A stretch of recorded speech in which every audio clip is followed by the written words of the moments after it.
Hello everyone, আপোনালোকক আমাৰ দেউৰী ছোৱালী A few moments later.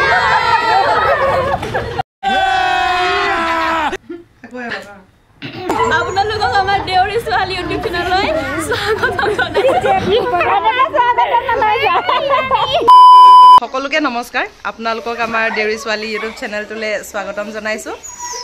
পৰাপক্ষত কি হয় আমাৰ ইউটিউব চেনেলটোত ব্লগ আপলোড কৰা নহয়, যিহেতু আমাৰ চেনেলটোত আমি ডান্সৰ ভিডিঅ' আপলোড কৰোঁ। তো যিহেতু লিগাং ওচৰ চাপিছে, সেইটো কাৰণে আমাৰ ছোৱালীবিলাকে নাচ প্ৰেক্টিচ কৰি আছে। তাকে ভাবিলোঁ আপোনালোকক দেখাওঁ তাহাঁতি কেনেধৰণে নাচ প্ৰেক্টিচ কৰি আছে, প্লাছ তাহাঁতি এইফালে চাব পাৰে ভিডিঅ'টো চাবলৈ কি কৰি আছে। হাঁহিতে দেখিছা দেখিছা হাঁহিতে খালিয়ে দে ধুনীয়া এয়া দেখিছে চবে এইফালে আছে। কেনেধৰণে আমি আমাৰ লিগাঙৰ প্ৰস্তুতি চলাই আছোঁ আপোনালোকে চাব, আপোনালোকক দেখাই আছোঁ। প্ৰথমে ঊল সূতাবোৰ এনেদৰে দীঘলকৈ কাটি লোৱাৰ পিছত একে চাইজত সমানকৈ সৰু সৰু টুকুৰা কৰি ল'লোঁ আৰু তাৰপিছত এটা এটাকৈ লৈ বান্ধি গৈছোঁ। আৰু দেখিছেই ছোৱালীবোৰো কেনেধৰণে নিজে পূৰা কামত লাগি আছে।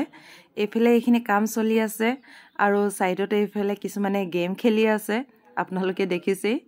আৰু ঠিক তেনেকৈ এইফালে ছাইডত তাহাঁতি লিগাঙৰ কাৰণে ডান্স প্ৰেক্টিচ কৰি আছে, আপোনালোকে দেখিছে। এইখিনি হৈছে সৰু ছোৱালীবোৰ, তাহাঁতিও বেলেগকৈ ডান্স প্ৰেক্টিচ কৰিছে। আৰু ইটো চাইডে আপোনালোকে দেখিছে এয়া হৈছে ডাঙৰ ছোৱালী, মানে মোৰ দুটা গ্ৰুপ নাচিব, এটা সৰু ছোৱালী গ্ৰুপ আৰু এটা ডাঙৰ ছোৱালীৰ গ্ৰুপ। এনেদৰে আমি লিগাঙৰ কাৰণে প্ৰস্তুতি চলাই আছোঁ। আপোনালোকেও দেখিলে আশীৰ্বাদ কৰিব যাতে লিগাঙৰ ছোৱালীবোৰে ভালদৰে নাচিব পাৰে। এনেকৈ ডাঙৰ ছোৱালীবোৰ নাচি থাকিলে সৰু ছোৱালীবোৰ এইফালে খেলি থাকে। আৰু আজিলৈ আহিছোঁ, আপোনালোকক লিগাঙত লগ পাম। Bye bye.